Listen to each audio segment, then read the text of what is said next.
So guys, ito po yung mga napitas namin. Ang dami po naming napitas para po mamaya sa pang-ulam namin.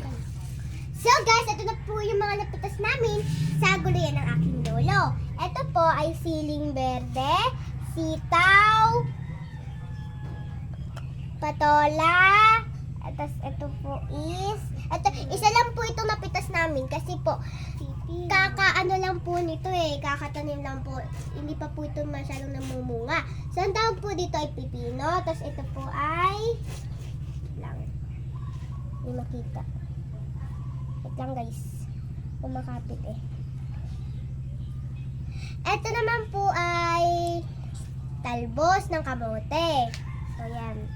Ang dami na po kaming napitas dito. Pero marami din po yung siling berde, tsaka po yung sitaw, tsaka po yung ito po. Yan.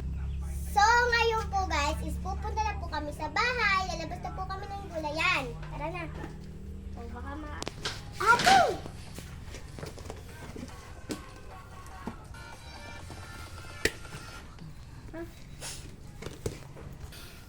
So ngayon guys, eto na po yung mga tapitas naming gulay. Nandito na po kami sa loob ng bahay. So ang naisip po naming ulam dito mamayang tanghali ay adobong sitaw.